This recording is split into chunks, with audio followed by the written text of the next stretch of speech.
Good morning, my brothers and sisters, and all my friends from all over the world. We have concluded 2 rivers of Bharat Vidya. The one was Brahm Vidya. Then second we concluded yesterday the Madhu Vidya. And today, this morning, we are going to start and begin with our 3rd river of wisdom. And we are going to put our boat, the sailboat, on the 3rd river. And this 3rd river, which began in the ancient times, it is till today, it has become even greater river, which we will discover on our journey, how it became such a big river. So, this holy confluence of evolutionary wisdom of Bharat Vidya, as we know, has 3 rivers. And this holy confluence of these 3 with each other, exchanging the wisdom with each other, and weaving the rope together, the rope which goes till heaven, which has the evolutionary wisdom of how to build heaven on earth for one and all. And not only that, but to extend this wisdom till the end of the universe, which is the future of humanity. And eventually, you will learn that.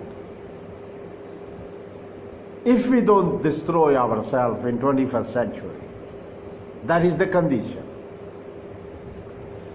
So in this 3rd river of wisdom, evolutionary wisdom, we are going to explore a wisdom which is perpetual wisdom. The first Brahm Vidya, the first river, was the river of engaging ourselves within and discovering and exploring the divine within. Know thyself. But in essence, it was the divination yajna of mind. So with Brahm Vidya, we perform the divination of the mind. And when the mind becomes free of all the patterns and all the residues of the past karma and the past births, it becomes the greatest help when it connects with the divine within, the great soul. So we performed the divination of our mind through Brahm Vidya. Then we performed the divination of humanity with Madhu Vidya.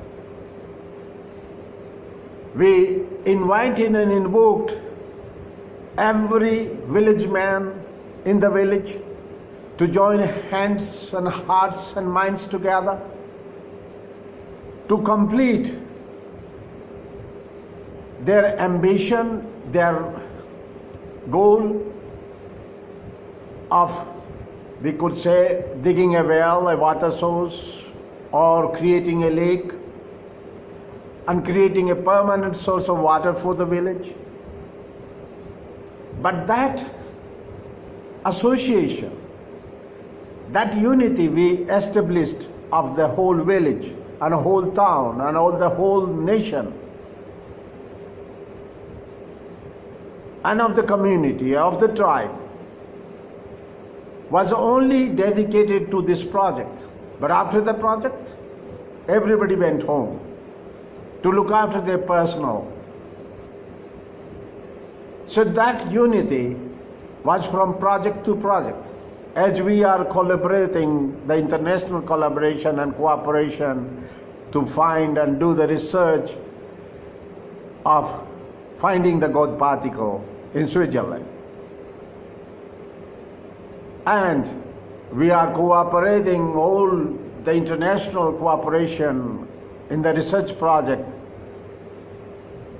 in France to learn how we could create the mini Surya, the mini sun, to have the perpetual energy source like the sun god, which will be available 24 hours. You don't have to wait every 12 hours for the sunrise. That's what the great humanity is. When nature stops, we begin. The humanity begins. Nature made us, as we explored in Brahm Vidya, nature made us as close architecture of our consciousness, as the local consciousness. And through Brahm Vidya, we extended ourselves to feel the pain and suffering of our fellow human beings and other sentient beings through the universal empathy. And of course, we extended this universal empathy to explore the non-local consciousness. And not only that, we went further to feel the whole universe and the whole material world around us. As the investigator and as the Nobel Prize winner who discovered DNA, when somebody asked him, how did you do that? And he said, well, I talked to DNA. So we could feel the life around. We could feel the matter around, the elementary consciousness. And today we could make metamaterials by creating an arrangement of permanent unity and harmony in the atoms. And we create new materials, novel materials, which were not existing before in the universe, but we did it as co-creators. Now, we are coming to the third holy river. The river which has a name, Gupt Vidya, the secret wisdom. And through this Gupt Vidya, secret wisdom, we are going to transform and empower every human being. As we empowered a person through Brahm Vidya, and we transformed him into the divine being, the one who knows the God within, the Brahma Yogi. And he knows consciously that there is God within. That's the Brahma Yogi. So we empowered a human being. We transformed a human animal to divine human being through Brahm Vidya.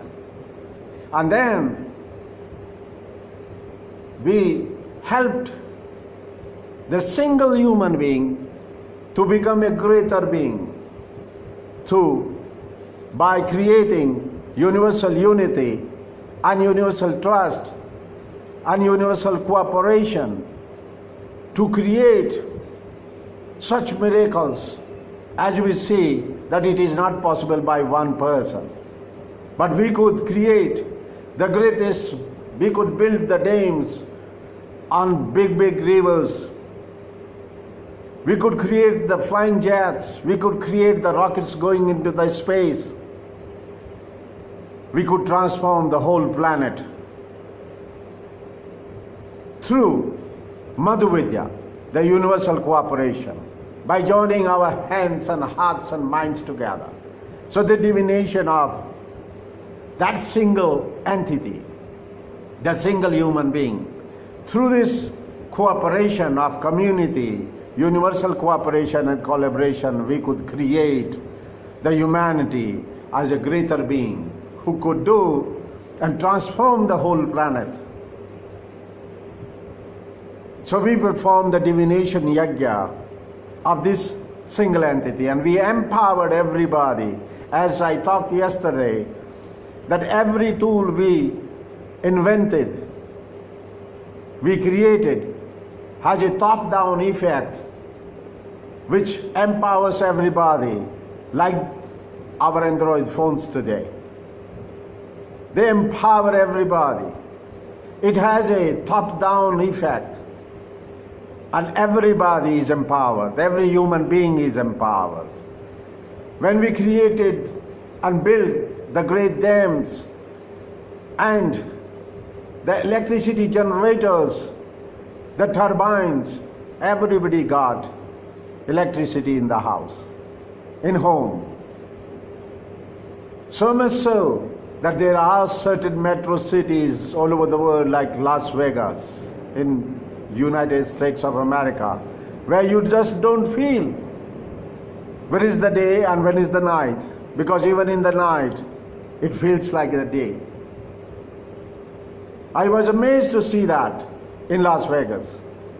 There are certain metro cities where you don't feel there is a night coming and going. So much light.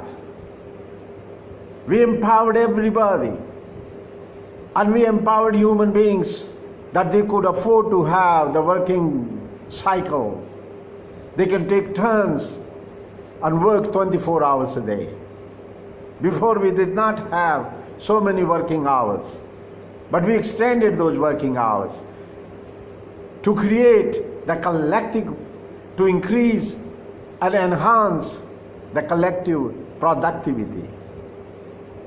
My dear brothers and sisters, with this third river, as first we perform the divination of the mind, then we perform the divination of the person, the man, and now we are going to perform the divination of money. That's Gupt Vidya. So it is a threefold divination yajna of mind, man, and money. Through this wisdom, through this evolutionary wisdom. And let me explain here, the very first divination of mind is based on know thyself, and cultivating the universal empathy. The universal empathy, the Vaishnava Bhav, empowers a human being to cultivate the cosmic consciousness, the universal consciousness. And he could transform from territorial being to universal being. So the ground of divination of mind is to cultivate universal empathy, universal goodwill. And that we extended further to the community, as Lord Buddha said, Buddham Saranam Gacchami. That's the divination of the mind. Sangham Saranam Gacchami. That's the divination of the whole group, the whole community. The divination of man. And Dharmam Saranam Gacchami. The third one, that is the divination of the money. Through the code of conduct, through the dharma, practice of dharma. And as we have also explored in the evolutionary history, that when the insects who were carrying their exoskeletons on their back, when they realized there is nothing is going to fall from the sky, and I have a very little, small age and a small time to live and exist, why do I carry this big burden on my back as an exoskeleton? So they turned the coat inside out. And this coat inside out, the turncoat phenomena of evolution, was the first greatest self-realization that why don't I believe? Why don't I trust myself? And why don't I trust the whole universe, the whole creation? That was the first step of the life principle, to evolve that trust. And so much so, by the time we reached to the apex of the evolution, to the humanity and the humankind, we practically come here as the tabula rasa, as a clean slate. We even don't bring our DOS. We don't bring our operating system. Because we come here to practice infinite trust, infinite innocence. But that infinite innocence, let me remind, is conscious. It's not unconscious innocence. It is conscious innocence. That's why I call it engaged innocence. We are aware about it. As I told you the story of Bhasmasura, who played a trick with Lord Shiva. But Lord Shiva knew what trick he is planning to play with me. My dear brothers and sisters, we have reached to this state of evolutionary state to come here on earth to practice engaged innocence and engaged trust, infinite trust. So this is the journey of exploring this greatest phenomena, evolutionary phenomena of trusting. To trust. So we trust, we put all our trust in our mother, the first guru, then our father. But our cooperation, we will see here the journey of cultivating evolutionary trust in our community, in our life. And how we do that? That in Madhu Vidya, our cooperation for one project was very short-lived. And after the project was completed, everybody went home and resumed their old lifestyle of worrying about and anxious about personal security, personal water supply, personal. So that link of the universal cooperation, that link of universal unity was broken. It was very short-lived, only for that project. So we needed to extend this link of universal interconnectedness, the universal interdependence. We wanted to establish the eternal memory continuum of this trust. How could we do that? We knew that father comes home every night and goes out in the morning. So the link with father is broken. And the link with mother is eternal for every organism. So whenever there is a problem, he will always say, "Oh mama." Everybody. We usually don't say, "Oh papa." The very first word which comes out of our tongue is "Oh mama" when we are in trouble. Because that is our permanent memory connection. The trust. The first guru. The first relationship of a child and mother. So we are going to establish in Gupt Vidya this trust, which started with the insects with the turncoat phenomena and got evolved to the heights of apex of evolutionary wisdom, where we came here as tabula rasa to practice infinite innocence and infinite trust. With the Madhu Vidya, we were cooperating. We established an ecosystem of universal cooperation and collaboration for a project. But that again was short-lived.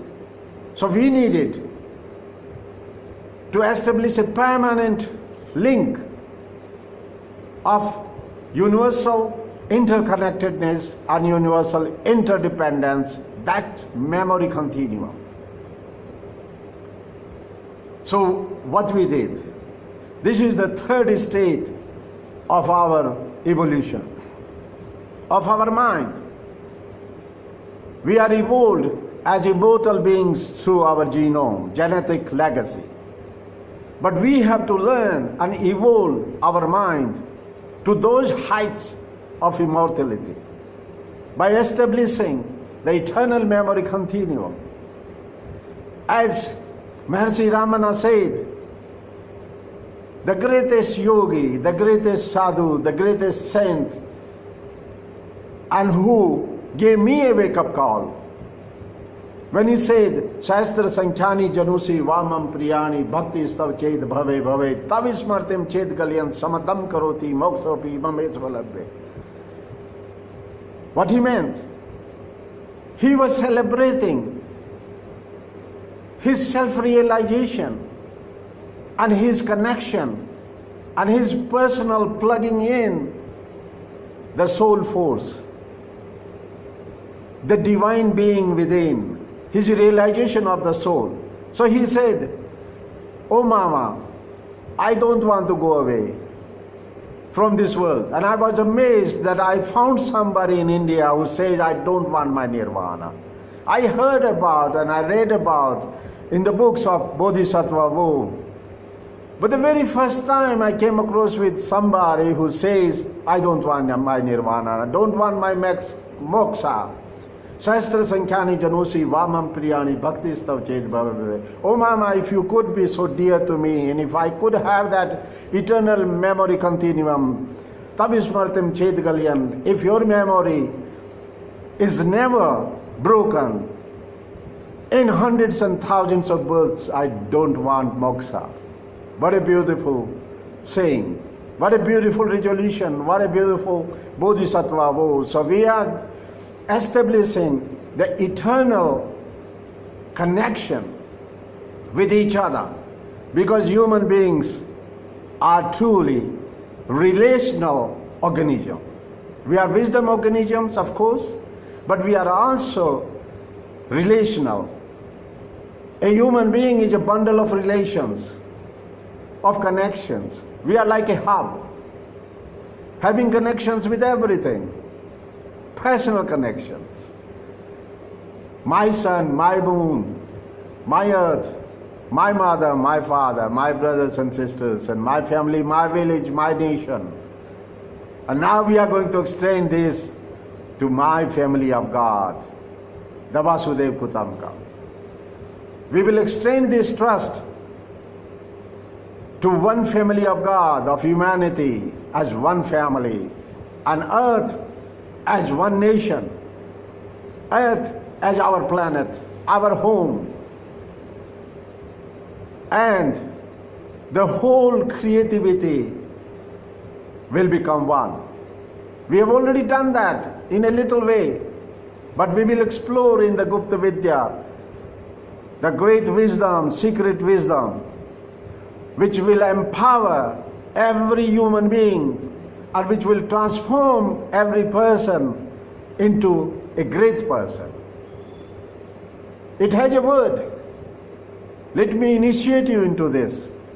It has a word which says Mahajan.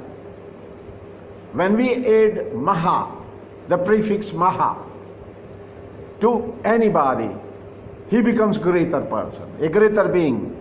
Like Mahatma Gandhi was known as Mahatma, the great soul.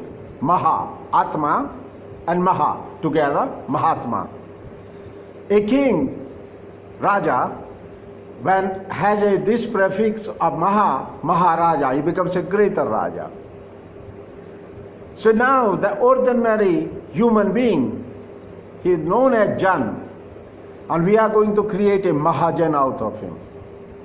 We are going to transform this Jan into Mahajan.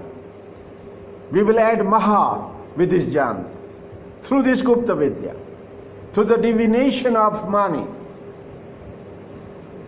And he will be transformed and empowered, as we have empowered everybody with the universal cooperation of Madhu Vidya As I talked about electricity and I talk about Android phones and technology and about the Hubble telescope to look deep into the space, unable to hear the vibration and the sounds coming from the deep space to know that if there is any life in the universe.